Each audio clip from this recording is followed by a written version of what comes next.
제가 먼저 읽겠습니다. 아스돗의 궁궐들과 애굽 땅의 궁궐들에 선포하여 이르기를 너희는 사마리아 산들에 모여 그 성중에서 얼마나 큰 요란함과 학대함이 있나 보라 하라. 자기 궁궐에서 화학과 다를 쌓는 자들이 하나님의 날 주를 모르느냐 여호와의 말씀이니라. 그러므로 주 여호와께서 이와 같이 말씀하시되 이 땅 사면에 대적이 있어 내 힘을 쇠하게 하며 내 궁궐을 약탈하리라. 여호와께서 이와 같이 말씀하시되 목자가 사내에서 양이 끄나니나 귀족을 감추는 것 같이 사마리아에서 진짜한 목소리에다 걸상을 감추게 세상에서 감정을 열리라. 주 여호와 만군의 하나님의 말씀이니라. 너희는 듣고 야곱의 족속에게 증언하라. 내가 이스라엘의 모든 죄를 공언하는 날에 그들의 재난들을 벌하여 그 재난의 뿔들을 꺾고 땅에 떨어뜨리고. 같이 읽겠습니다. 겨울궁과 여름궁을 치리니 상하궁들이 파괴되며 큰 궁들이 무너지리라. 여호와의 말씀이니라. 잠시 기도하시겠습니다. 사랑하신 아버지 하나님, 지금 이 시간 하나님께서 주신 이 아모스 3장의 말씀을 살펴봅니다. 참으로 선지서의 말씀들을 살펴보면 얼마나 북이스라엘이 하나님 앞에 범죄하고 하나님을 멀리하였는지 참 이것을 구절들을 볼 때 우리의 마음도 숙연해지고 우리의 모습을 보게 됩니다. 그럼에도 불구하고 우리가 하나님의 사랑의 관계 속에서 이 말씀을 볼 때에 정말 어쩌다 하나님과 우리의 관계가 이 지경이 되었는가 하며 비통해하게 됩니다. 이 시간 우리의 마음을 열어주셔서 하나님의 심정을 알게 하시고 우리 자신들을 말씀 앞에 경건히 돌아볼 수 있도록 성령께서 주장하여 주시옵소서. 하나님 감사하며 예수 그리스도의 이름으로 기도합니다.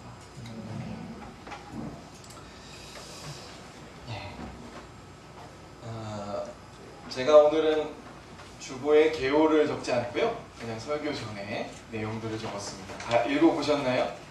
네, 지금 큰 틀에서 우리는 하나님을 소망을 두고 하나님의 사랑에 우리의 마음을 더 쏟기 위해 이 말씀을 보고 있습니다. 우리의 소망은 그리스도밖에 없어요. 그러면 정말 이 북이스라엘과 남유다가 멸망한 것처럼 우리에겐 멸망밖에 없는 것입니다. 그러나 그리스도 안에서 정말 그 사랑이 너무나도 풍성함을 깊이 경험할 수 있죠. 아모스 선지자의 이름은 화물 또는 짐이라는 이름이에요. 그의 이름이 말해주듯 아모스는요, 지금 큰 마음의 짐을 가지고 북이스라엘 백성들을 향해 하나님 메시지를 선포하고 있습니다. 마치 사도 바울이 내가 전하지 않으면 그 마음이 불붙는 것 같아서 견딜 수가 없다, 이런 심정으로 지금 아모스는 북이스라엘에게 하나님의 심판을 선포하고 있어요. 그리고 이 불붙는 듯한 심정을 담은 메시지는요, 북이스라엘뿐만 아니라 오늘날 우리에게도 큰 경종을 울리고 있습니다. 아모스의 심판 메시지를 들은 북이스라엘 백성들의 반응이 어땠죠? 우리가 지난번에 한번 살펴봤는데 그게 2장 12절에 잘 나와 있습니다. 2장 12절 잠깐 한번 보실까요? 제가 읽겠습니다. 그러나 너희가 나실 사람으로 포도주를 마시게 하며 또 선지자에게 명령하여 예언하지 말라 하였느니라. 그러니까 아모스에게 북이스라엘 백성들이 어떻게 대한 것 같습니까? 하나님의 심판이 곧 임박했다라고 선포하면 선포할수록 입을 막는 거예요. 아마도 그 아모스가 말하는 것이 너무 싫어서 배척하고 핍박하고 그랬을지 모르겠습니다. 아무튼 아모스의 그 메시지가 너무 듣기도 싫고 안 외쳤으면 좋겠고 그게 우리의 얘기가 아닌 것처럼 여인 것이 북이스라엘 백성들의 모습이었습니다. 그래서 그렇게 안타까운 마음으로 분명 하나님이 보응하시는데 제발 좀 이스라엘 백성들아 왜 듣지 않는가? 라고 외치는 아모스가 다시 한번 제차 3장 1, 2절에 이렇게 말하는 거예요. 우리 3장 1, 2절 같이 한번 읽어보겠습니다. 시작! 이스라엘 자손들아, 여호와께서 너희에 대하여 이르시는 이 말씀을 들으라. 애굽 땅에서 인도하여 올리신 모든 족속에 대하여 이르시기를 내가 땅의 모든 족속 가운데 너희만 알았나니 그러므로 내가 너희 모든 죄악을 너희에게 보응하리라. 북이스라엘아, 들어봐. 이 많은 족속들 중에 오직 너희만 하나님이 알았고 애굽 땅에서 은혜를 베푸셔서 종살이에서 건져주신 분이 하나님 아니시냐? 너희들은 그만큼 선택받았고 하나님의 사랑을 받은 백성이 분명하다. 그런데 하나님은 그러므로, 여기 보세요, 2절에 그러므로 내가 너희 모든 죄악을 너희에게 보응하겠다. 요 중간에 뭐가 빠졌을까요? 그렇게 은혜를 베푸신 하나님, 그렇게 사랑을 받은 너희인데 왜 하나님의 뜻대로 살지 않고, 왜 하나님의 그 사랑에 정말 진짜 그 사랑을 깨달아 감사함으로 하나님 앞에 살지 못하고 하나님 앞에 마음이 멀어져서 범죄하고 있는가? 그 죄들대로 하나님이 보응하실 거야 라고 지금 메시지를 선포하고 있는 겁니다. 이스라엘 백성들이 착각하는 것이 있었어요. 그것은 뭐냐면 그들의 신학 사상이요, 하나님은 우리를 택하셨고 우리는 선민인 거예요. 그러니까 택함받은. 그리고 그 하나님은 은혜롭고 자비로우셔서 우리를 축복하신 하나님이다. 우리가 지금 이런 풍부한 부를 누리고 있고 우리가 이렇게 잘 사는 것 보니 하나님이 우리를 축복하셨다. 그들의 머릿속에는 하나님에 대한 개념이 뭐만 있죠? 자비로우시고 은혜로우시고 그래서 우리를 축복하시는 하나님이다 라는 생각만 가지고 있어요. 이것이 그분들이 가지고 계신 신학 사상이었습니다. 그런데 이것이 큰 오산이에요. 큰 착각이죠.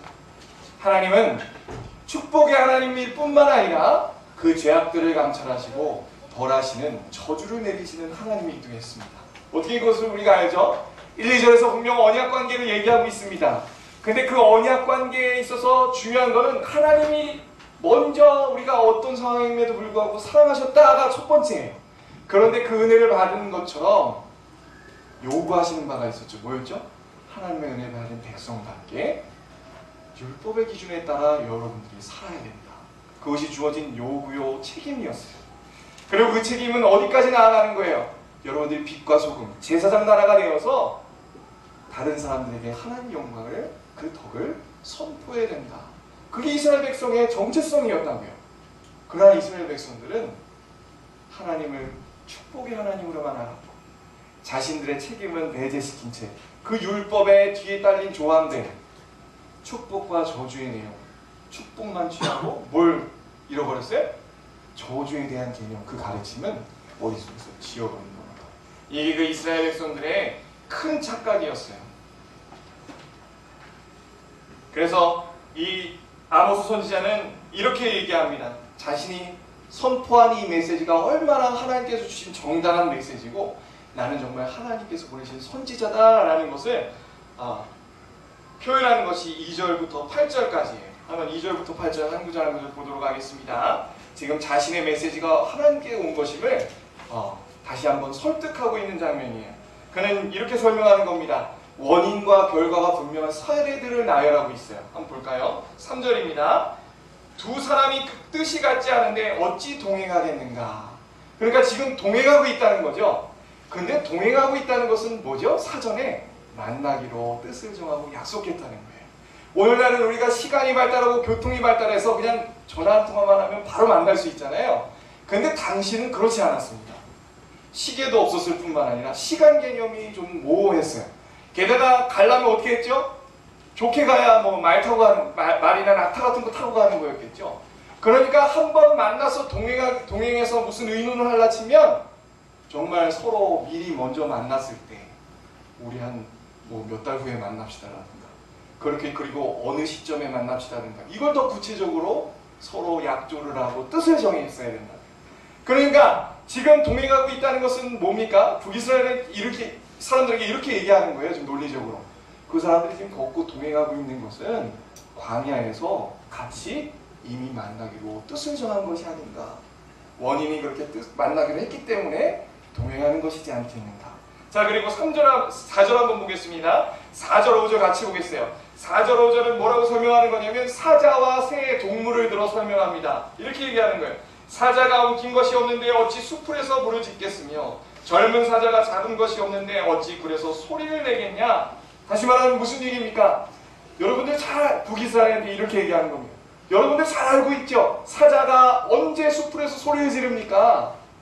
먹이를 잡고 식사하기 전에 표하지 않습니까? 사자가 그런가 봐요. 그 얘기들을 다 누구나 알고 있는 거예요. 그 북이스라엘 사람들. 그것처럼 지금 사자가 표하고 있다는 건 먹이를 잡았다는 얘기입니다. 먹이를 잡은 것이 원인이고 결과는 뭐죠? 소리 지르는 거예요. 자, 그리고 새에 대해서는 뭘 얘기합니까? 여러분들 생각해 보세요. 새가 왜 그렇게 파닥파닥 뛰고 있습니까? 덫이 그 새를 움켜 잡았기 때문입니다. 덫이 잡은 것이 원인이고 새가 파닥거리는 것이 결과죠. 이렇게 원인과 결과로 설명하고 있다고요. 그런데 중요한 것은 이렇게 설명하면서 점점 하나님의 심판이 북이스라엘의 죄악 때문에 코앞에 닥쳤음을 점점 더 가까운 예를 들면서 비슷한 예를 들면서 설명하고 있는 거예요. 자, 우리 6절 한번 읽어보겠습니다. 시작. 성읍에서 나팔이 울리는데 백성이 어찌 두려워하지 아니하겠으며 여호와의 행하심이 없는데 재앙이 어찌 성읍에 임하겠느냐. 생각해보라는 거예요. 나팔이 왜 성읍에 울려 퍼지는가? 적들이 코앞에 닥쳤기 때문에 곧 있으면 전쟁이 나기 때문에 나팔을 부는 것이다. 원인과 결과가 분명하죠. 곧 전쟁이 일어날 예를 들고 있어요. 점점 가까워지는 거예요. 처음에는 아무런 북이스라엘의 심판과 상관없는 길가에 만난 얘기를 했다가 그런데 이제 사자가 뭘 잡아요? 먹이 사냥감을 잡고 새가 덫에 걸린 얘기 점점 가까워지고 있죠. 그리고 마지막 예로 된 것이 뭡니까? 전쟁에 대한 예를 들고 있는 거예요. 그리고 7, 8절에 이렇게 얘기하죠. 주 여호와께서는 자기의 비밀을 그 종 선지자들에게 보이지 아니하시고는 결코 행하심이 없느니라. 사자가 부르진즉 누가 두려워하지 아니하겠느냐. 주 여호와께서 말씀하신즉 누가 예언하지 않겠느냐. 그런데 여러분, 하나님이란 분은 어떤 특별한 일을 행하실 때에 당신의 종 선지자에게 안 알려주신 법이 없습니다. 나에게 알려주셨어요. 그래서 내가 먼저 그걸 듣고 어떻게 한 겁니까? 그 음성이 마치 사자의 부르짖음 같아서 내가 당연하죠. 심판이 곧 오겠다는데 내가 먼저 두려워했고 그리고 지금 여러분들에게 선포하고 있는 겁니다.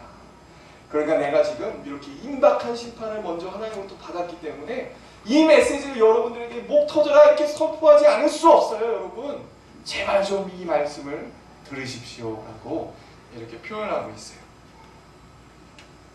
자, 그 다음에는 이제 어떤 일이 펼쳐지냐면 9절부터 15절까지 마치 법정에서 이스라엘 백성들의 죄악상을 따지는 듯한 그림이 펼쳐집니다. 그런데 그 법정에서는 항상 누가 있죠? 증인이 채택된다고요. 한번 보세요. 증인으로 누가 채택되나 한번 보겠습니다. 9절이에요. 같이 읽겠습니다. 시작. 아스돗의 궁궐들과 애굽 땅의 궁궐들에 선포하여 이르기를 너희는 사마리아 산들에 모여 그 성 중에 얼마나 큰 요란함과 학대함이 있나 보라 하라. 자, 지금 보세요. 지금 뭐라고 하고 있냐면 와서 보라는 거예요. 와서 보라. 근데 누구 보고 오라고 하고 있어요? 아스돗의 궁궐들과 애굽 땅의 궁궐들에 선포하여 이르기를 사마리아 산들의 그 성읍에 나타나는 요란함과 학대함을 와서 보라. 지금 증인으로 누굴 부르고 있죠? 이방 나라 사람들을 부르고 있다. 이방 사람들. 게다가 이방 나라 사람들을 부르는데 그 사람들이라 표하지 않고 뭐라고 표하고 있나요? 궁궐들에게 명하고 있어요. 지금 비교하고 있는 겁니다. 비교. 이방인들, 여기서 나와 있는 아스돗은 블레셋이고 애굽은 이집트잖아요. 우리가 2장에서 앞서 봤을 때 분명 먼저 북이스라엘 앞서서 하나님이 심판하시겠다 명하신 이방 나라란 말이에요. 그런데 심판하겠다 명하신 그 이방 나라를 지금 사마리아 성읍으로 불러서 그 궁궐 안에 있는 죄악상들을 한번 따져봐라. 뭡니까? 이건 뭘 암시하고 있을까요? 이방 나라들도 충분히 악한데 사마리아에는 더 악함을 암시하고 있는 거예요. 이 이방 사람들을 초청하여서 그들의 궁궐에도 악한 일들이 자행되고 있지만 북이스라엘 성읍에는 더 악한 일들이 자행하고 있다. 그래서 그들을 증인으로 채택한 거라고요. 지금의 키워드는 뭐가 등장하고 있습니까? 궁궐입니다. 궁궐. 요새입니다. 자꾸 이 3장에 궁궐이요 요새요 이런 얘기들 계속 하고 있어요. 궁궐들 안에 도대체 무슨 일들이 있었을까요? 그러니까 우리는 이것을 어떻게 받아들여야 되냐면 이스라엘 백성들보다 그 이방 나라들보다 이스라엘 백성들이 더 악했던 것처럼 오늘날 우리를 따지면 어떻게 따질 수 있을까요? 교회 다니는 신자보다 밖에 믿지 않는 불신자들이 더 낫다. 오늘날 우리 한국교회가 많은 지탄을 받고 있습니다. 우리가 다 벗어날 수 없죠. 그게 현주소예요. 얼마 전에 어떤 장로교, 제가 교단 얘기하지 않겠습니다. 장로교회 무슨 측에서 총회를 열었어요. 그때 참 안타까운 교회가 있었죠. 그 모교회, 대형교회 세습을 통과시켰습니다. 여러분들 이 사건에 대해서 어떻게 생각하시나요? 어떻게 생각하시나요? 그 교회 사람들뿐만 아니라 거기 목사님들 또 그 아들 다 이렇게 얘기했습니다. 교회법상 문제가 없는데 무슨 상관이냐. 우리를 방해하지 말아라. 우리 있는데 왜 참견하냐. 이렇게 얘기했어요. 그러나 세상 사람들은 그렇게 생각하지 않았죠. 뭐라고 생각했죠? 부와 권력의 세습이라고 여겼습니다. 세상 사람들이 누구나 봐도 그것은 부와 권력의 세습인데 정작 하나님을 믿는다고 하는 사람들은 그렇게 생각하지 않았죠. 뭐 나름대로의 논리가 있었겠습니다만 지금 그런 일들이 교회 안에 너무나도 많이 일어나고 있습니다. 어디 그 교회뿐이겠습니까? 교회의 예배당을 더 크게 짓고자 불법을 강행하면서까지 서울의 어디에다가 더 큰 의리의리한 하나님 앞에 바친다며 짓는 그러한 모습들. 그리고 또 어떤 범죄들이 있었죠? 교육자들 사이에 매스컴에 오르내린 뜨거운 이슈가 되었던 게 뭐예요? 그루밍 성범죄. 그루밍 성범죄가 뭔지 아시죠? 자신의 지위와 권력, 친밀감을 이용해서 전도사니까, 목사니까 그 성도, 그 연약한 사람들을 거부하지 못하는, 그러니까 심리적으로 거부할 수 없는 그런 관계가 되는 거죠. 그런 관계를 악용해서 수많은 범죄를 저지르는 그런 일들을 우리 매스컴 가운데 보고 있습니다. 그걸 보면서 세상 사람들이 뭐라고 하든 소위 말하는 봐라 개독들 저러고 있다 이런 말 써서 죄송하지만 세상 사람들은 우리 교회를 보고 그렇게 손가락질하고 있어요. 참 안타까운 일이죠. 그러한 일들이 북이스라엘 가운데도 있었다는 거예요. 이방 나라와 비교해 봤을 때 북이스라엘에 더 그런 일들이 많았다. 북이스라엘엔 더 구체적으로 어떤 일이 있었는지 우리 한번 볼까요? 제가 여러 책들을 참고해 보니 그 사례들이 잘 나와 있었습니다. 우리 9절에 다시 한번 보니까 이렇게 나와 있어요. 그 성 중에 얼마나 큰 요란함과 학대함이 있나 보라. 그리고 10절에 자기 궁궐에서 포악과 겁탈을 쌓는 자들이 바른 일을 행할 줄 모른다. 포악과 겁탈이 있었고 큰 요란함과 학대가 있었다는 거예요. 어떤 일이 있었는가? 번영과 성공이 문제였습니다. 번영과 성공.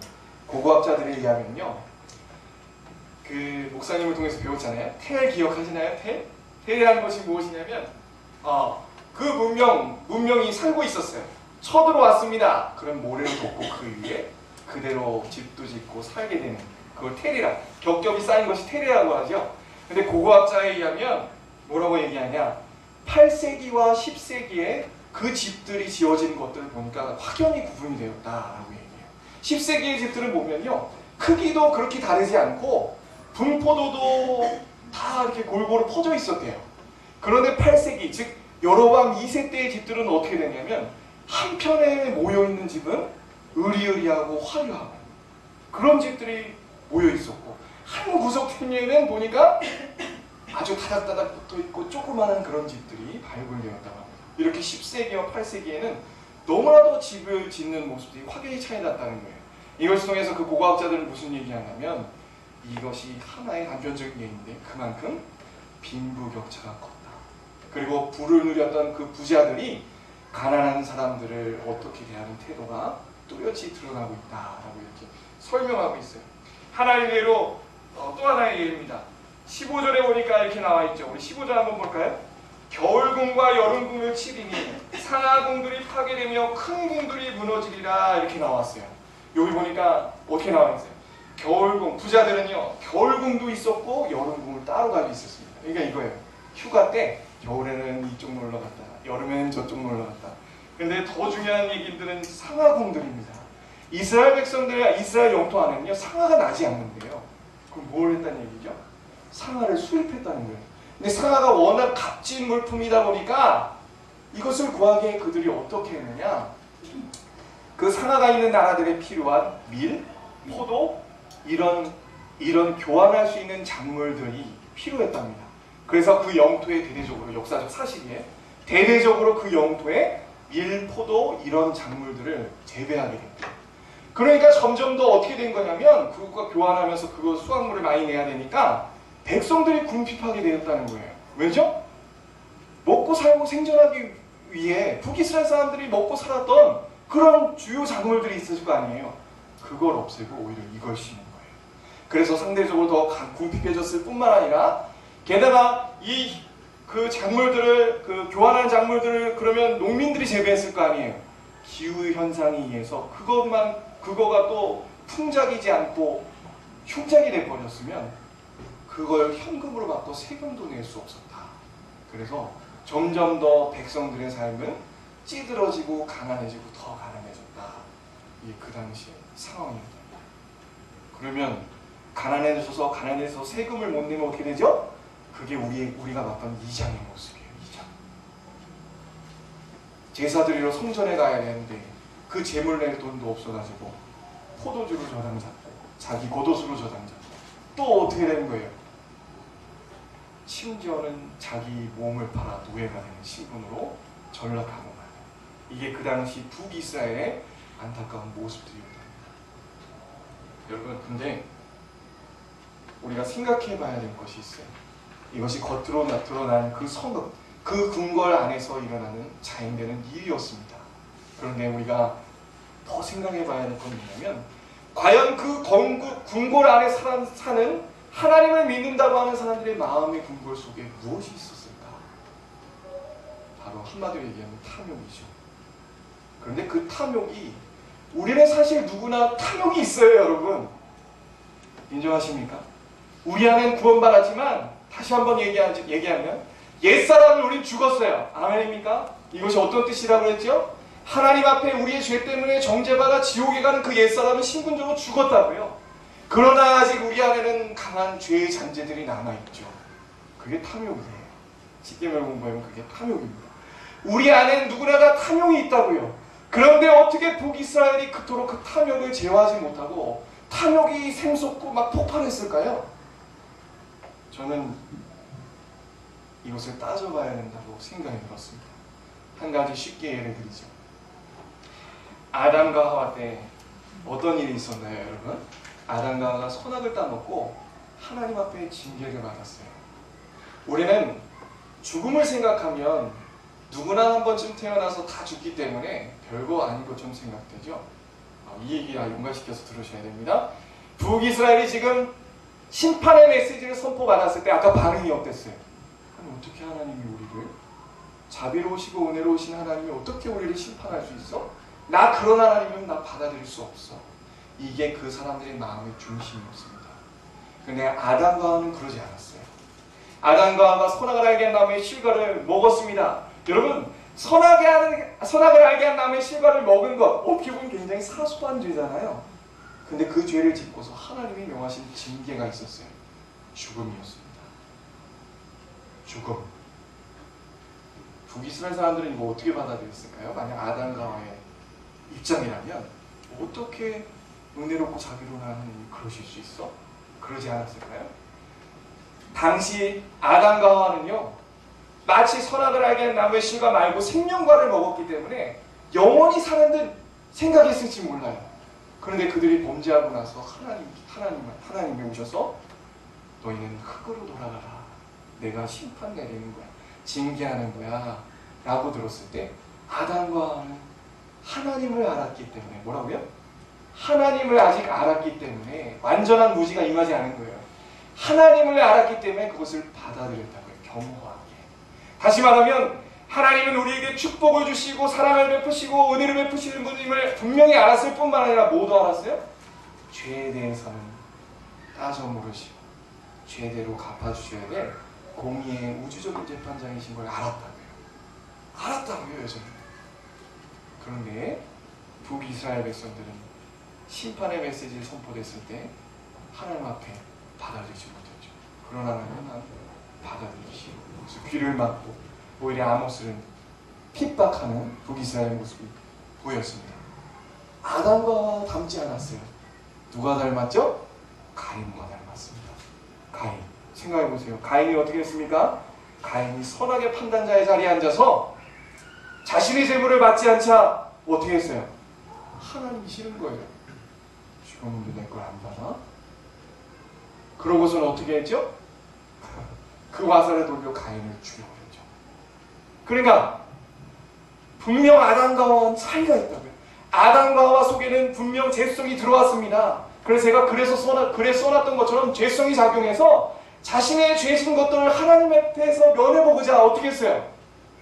나무 뒤에 숨었잖아요. 그리고 그 죄를 가리고자 어떻게 했어요? 죄성이 작용하고 있는 거예요. 무화과 나무 잎으로 자신이 그 죄진 것들을 가려보고자 노력했다고요. 은폐를 시도했다고요. 그러나 그럼에도 불구하고 하나님이 주신 이 심판의 메시지를 겸허하게 수긍했다. 그러나 가인은 그렇지 않았죠.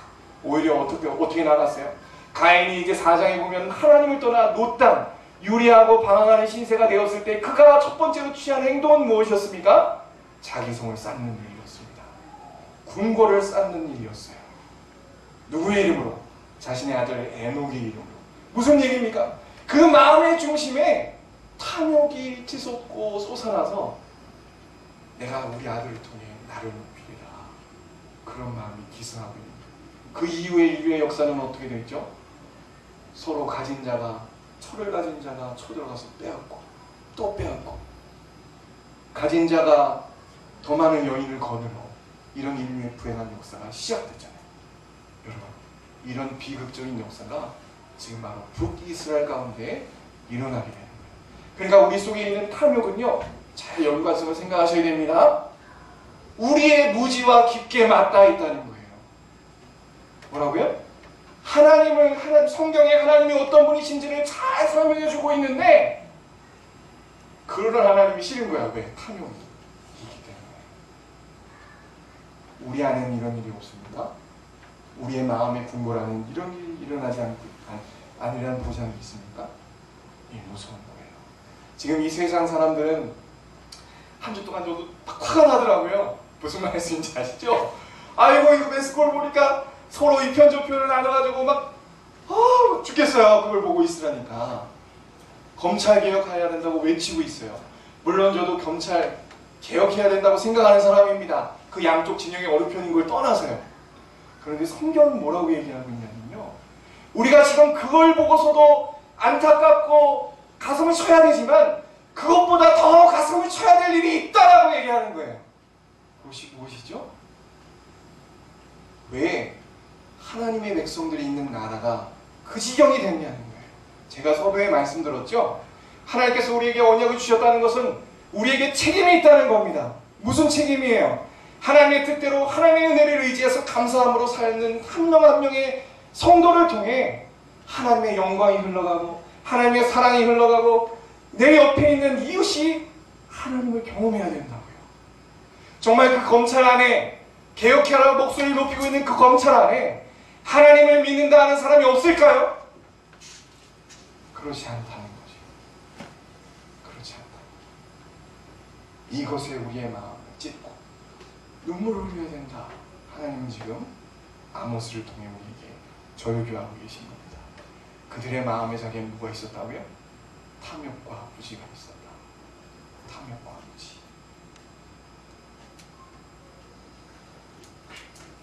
이러한 이스라엘 백성들의 모습을 바라보시는 하나님의 심정이 어떠했을까요?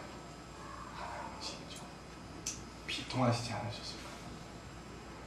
아버지 된 마음으로서 정말 제가 아버지가 되지 않았으면 모르지만 제가 이단에서 나온 경험이 이렇게 좀 도움이 되는 것 같아요. 이단에 거치면서 돌아보니 우리 아버지와 우리 어머니가 나를 통해서 겪었던 그 심정은 정말 이루 말할 수가 없습니다. 제 감정을 들으신 분들은 아시겠지만 제가 부모님들께 비수를 보시는 사람입니다. 중국에 가서도 자꾸만 1시간, 2시간 전화하고 사람을 통해서 내가 오고 가는 모든 것들을 막 체크하니까 어느 날 제가 넌더리가 나서 1시간 전화 받다가 이제 저도 고등학교를 졸업했고 너무 듣기가 싫은 거예요. 듣기가 싫어. 정작 내가 죽어야 할 죄인인데 부모님의 그 구구절절한 그 사랑의 메시지가 들리지가 않죠. 그래서 제가 거기다 대고 뭐라고 했는지 아십니까? 난 도저히 이제는 참을 수가 없다. 나는 이제 다 컸고 난 정말 이 교회가 진리라고 생각하는데 자꾸 그런 식으로 나오니 이제 나는 당신들을 부모님이라고 생각하지 않겠어. 와, 때려 죽이려고 했죠. 제가 그래서 어떻게 얘기했냐면 제가 한국으로 가서 군대를 간 다음에 이제 집과 이제 완전히 나는 떨어져 살겠습니다 하고 한 달 뒤에 비행기 타고 왔어요. 부모님 돈으로. 그러니까 제가 이 얘기를 왜 하는 것입니까? 딱 이 꼴이라는 거죠. 딱 이 꼴. 여러분 우리 부모님들은 제가 그대로 안상홍준에 있었으면요 와 좀 지옥 가는 거예요. 물론 부모님이 얘기는 하지 말아야겠다. 너무나도 안타까운 마음으로 인생이 망하는 거 아니겠어요? 그리고 영적으로 봤을 때 지옥에 가는 거 아니겠습니까?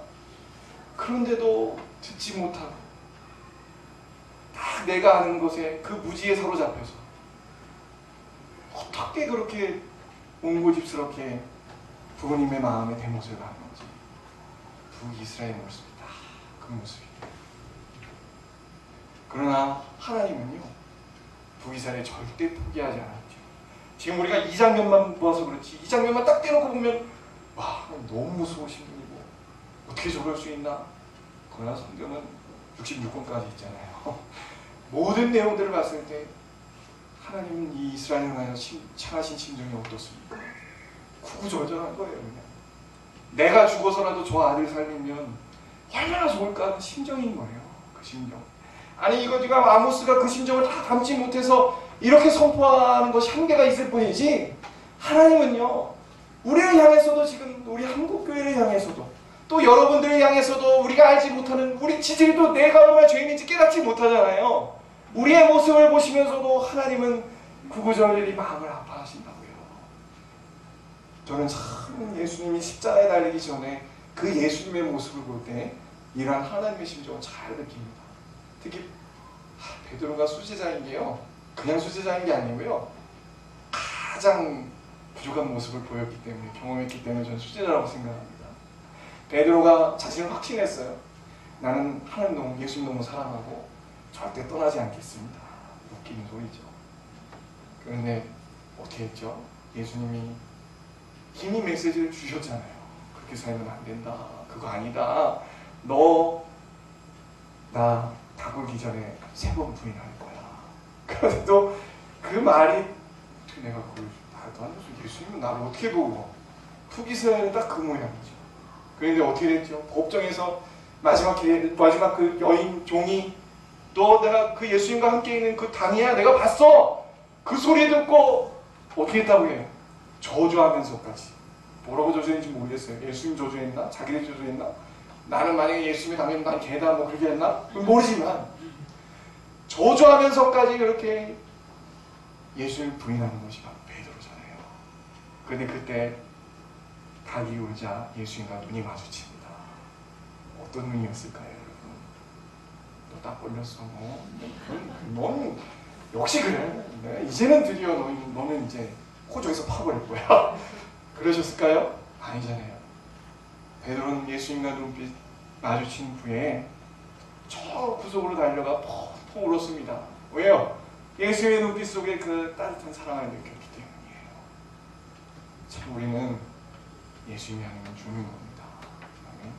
죄악도 깨닫지 못하고 북이스라엘은 이대로 두면 어떻게 되는 거죠? 죽는 거예요. 죽는 거. 그러나 하나님은 우리를 그렇게 두시지 않죠. 자, 오늘 2가지를 봤습니다. 오늘 3장을 통해서 본 첫 번째는 무엇이냐? 우리가 무엇을 바라보며 울어야 됩니까? 지금 이 세상이 참 어지럽고 혼란스럽습니다. 우리가 자신의 소신껏 저것이 옳다 하는 것에 한 목소리를 내는 것, 목소리 내는 것은 중요해요. 근데 그 이전에 더 중요한 것은 무엇이냐? 하나님 앞에 내가 저 지경이 된다는 거였을까? 어떻게 한국교회가 저 지경이 됐을까? 더 가슴이 찢어 울어야 되는 거예요. 그리고 우리를 돌아봐야 되는 것입니다. 우리의 마음의 자리에 탐욕과 하나님에 대한 무지로 말미암아 내 옆에 있는 사람들이 고통받고 있지는 않는지. 그리고 또 하나 무엇이죠? 다시 하나님의 사랑으로 돌아가야 됩니다. 하나님의 사랑을 깨달을 때 우리의 이 죄성은 억제되고 점점 더 하나님의 영광을 위하여 하나님을 위한 하나님에 의한 하나님의 궁궐을 지어갈 수 있게 됩니다. 사랑하는 성도 여러분, 여러분의 마음의 궁궐은 어떠십니까? 무엇을 짓고 계십니까? 하나님의 궁궐입니까? 기도하겠습니다. 사랑하신 아버지 하나님 감사합니다. 아버지 하나님, 오늘 3장의 아모스를 통해 선포한 이 말씀이 우리에게 경종이 됩니다. 하나님, 용서하여 주시옵소서. 하나님, 우리 한국교회에 나타나고 있는 이 기복주의 신앙과 수많은 죄악들이 있음에도 불구하고 하나님 앞에 우리가 기도하지 못했습니다. 하나님, 그것을 바라보고 울지 못했습니다. 용서해 주시옵소서. 그것은 내 문제가 아니라며 오히려 세상 사람들과 마찬가지로 비방하고 정죄하는 나의 모습이 있지 않았나 하나님 앞에 돌아보게 됩니다. 이 시간 주여, 우리가 더욱더 하나님의 사랑의 눈으로 이 세상을 바라보게 하여 주시옵소서. 아버지 하나님, 한국교회에 일어난 그 죄악들을 보면서 이 세상에 일어나는 안타까운 일들을 보면서 하나님의 사랑의 눈으로 안타까워하며 함께 올 수 있도록